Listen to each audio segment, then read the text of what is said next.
Olá, pessoal! Sejam bem-vindos ao Me Pergunto. Hoje vamos falar sobre o VAR. O VAR chegou ao futebol com uma promessa que parecia simples: acabar com os erros mais escandalosos da arbitragem. Só que, na prática, ele acabou criando uma pergunta nova. Quando aquela linha congela na tela, com o corpo do atacante uns milímetros à frente, tudo parece matemática pura. Mas será que uma imagem cheia de linhas coloridas realmente transforma o futebol numa ciência exata? A resposta é mais incômoda do que a gente gostaria. O VAR é tecnologia de verdade, feita de câmeras, geometria, sincronização e análise de vídeo, e melhora muitas decisões. Mas ele não é uma janela perfeita para a verdade. Como todo sistema de medição, ele tem limites. E o ponto não é só saber se a linha foi desenhada, é saber quanta dúvida existe antes daquela linha aparecer. No impedimento, o primeiro desafio é o tempo. A regra depende do instante exato em que a bola sai do pé de quem deu o passe. Só que esse instante não é uma ideia abstrata. Ele precisa ser encontrado nas imagens. Se a câmera grava a 50 quadros por segundo, cada quadro cobre mais ou menos 20 milissegundos. E em 20 milissegundos, um jogador em velocidade já anda alguns centímetros. É aí que a bola conectada entra para ajudar. Os sensores de movimento dentro dela conseguem apontar o momento do toque numa frequência muito maior. A tecnologia usada pela FIFA nessas bolas registra dados a 500 Hz, o que dá uma resolução de 2 milissegundos. Perto de uma câmera comum de transmissão, isso é um salto absurdo. Mesmo assim, o sistema ainda precisa casar esse sinal com as imagens dos corpos em movimento. O segundo desafio é o espaço. Para saber se um atleta está impedido, o sistema tem que achar a parte do corpo que pode marcar gol e projetar esse ponto no gramado. Só que cabeça, ombro, joelho e pé existem em 3 dimensões, enquanto a imagem da TV é plana, tem só 2 dimensões. A tecnologia precisa reconstruir toda essa geometria, a partir de câmeras calibradas, pontos de referência e um modelo do campo. E é exatamente aqui que nasce a ilusão de precisão. A linha na tela parece definitiva porque é reta, limpa e colorida. Mas, antes dela, existe uma fila de escolhas técnicas. Qual quadro foi usado? Qual ponto do corpo foi marcado? A câmera estava bem calibrada? O jogador não estava meio escondido atrás de outro? E o gramado, será que é mesmo perfeitamente plano? Quem estuda esse tipo de tecnologia de linha virtual já mapeou as fontes de erro mais comuns. Entre elas estão o relevo do campo, a distorção causada pelo ângulo da câmera, jogadores que tampam a visão uns dos outros e a dificuldade de rastrear certas partes do corpo. Isso não quer dizer que o VAR seja inútil. Quer dizer que aquela imagem final é o resultado de um sistema de medição e não uma revelação divina. Se essa conversa tivesse uma palavra central, seria incerteza. Na ciência e na engenharia, medir não é só cuspir um número, é dar um número junto com a margem de erro dele. Uma régua de escola dá para marcar centímetros, mas nem chega perto de um átomo.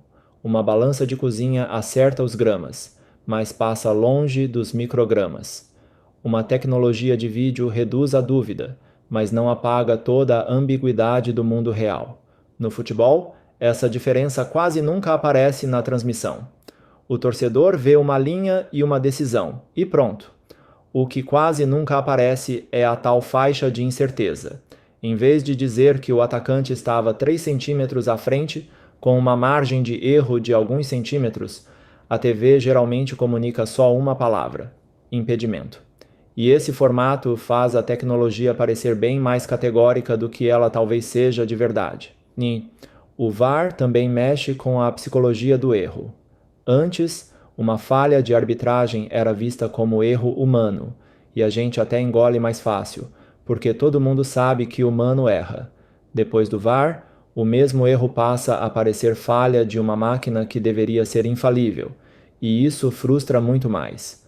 Só que ser neutro não é a mesma coisa que ser perfeito.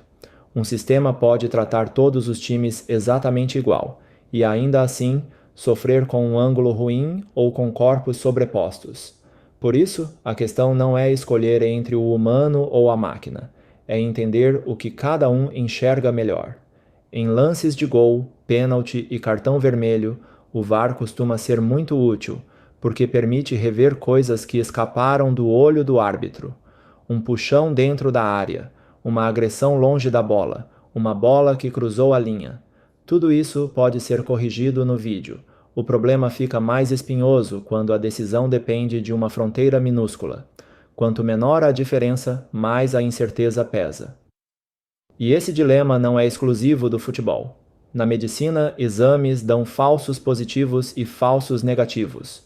Na meteorologia, a previsão vem com probabilidade. Na engenharia, sensor sem calibração não vale nada. Nas finanças, modelos estatísticos quebram quando o mundo muda. O futebol só trouxe essa questão para um ambiente muito mais emocional, onde uma decisão técnica pode eliminar uma seleção inteira. A ciência por trás do VAR é real. Ela envolve óptica, geometria, processamento de imagem e sincronização de dados. O problema não está na ciência, e sim em transformar essa ciência num espetáculo de certeza absoluta. A tecnologia fica mais confiável justamente quando o público entende os limites dela. Uma decisão pode ser melhor do que a decisão a olho nu, e mesmo assim, não ser perfeita. Existe um caminho para tornar essa discussão menos tóxica. As transmissões poderiam explicar melhor o tamanho da incerteza nos lances mais apertados. As entidades poderiam comunicar os limites técnicos de forma transparente. E o público poderia largar aquela ideia de que imagem precisa é sempre verdade absoluta. Isso não acabaria com as reclamações, mas deixaria a conversa bem mais honesta. Tem um detalhe curioso nisso tudo. O VAR não acabou com a polêmica.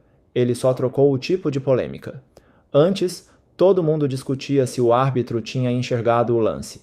Hoje, a dúvida virou outra. Será que o sistema mediu certo?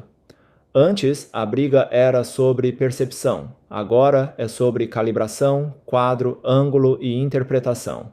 Ficou tudo mais tecnológico e mesmo assim continua igualmente humano.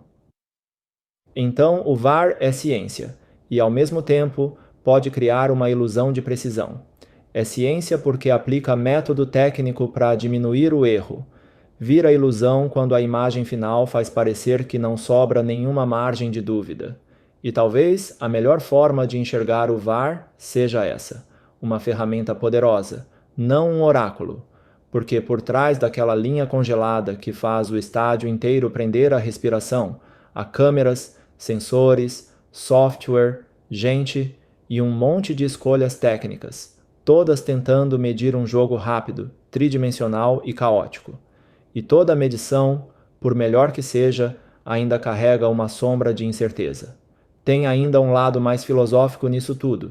O futebol nasceu como um jogo de continuidade, de interpretação, de vantagem no meio do lance, e o VAR traz uma lógica de laboratório para dentro desse ambiente que no fundo é uma pelada gigante num estádio lotado. A combinação funciona, mas incomoda, porque o esporte quer justiça, e ao mesmo tempo quer fluxo. Quer precisão, mas também quer poder comemorar um gol sem 5 minutos de suspense. Por isso, talvez a discussão mais útil nem seja ser contra ou a favor do VAR, e sim como governar essa tecnologia. Quais lances merecem revisão, qual margem aceitar num impedimento no limite e como explicar a incerteza para o público sem tirar a autoridade do árbitro. Obrigado por assistir ao vídeo de hoje. Se você gostou, deixe o seu like, se inscreva no canal e ative o sininho. E deixe nos comentários as suas perguntas. Até o próximo vídeo.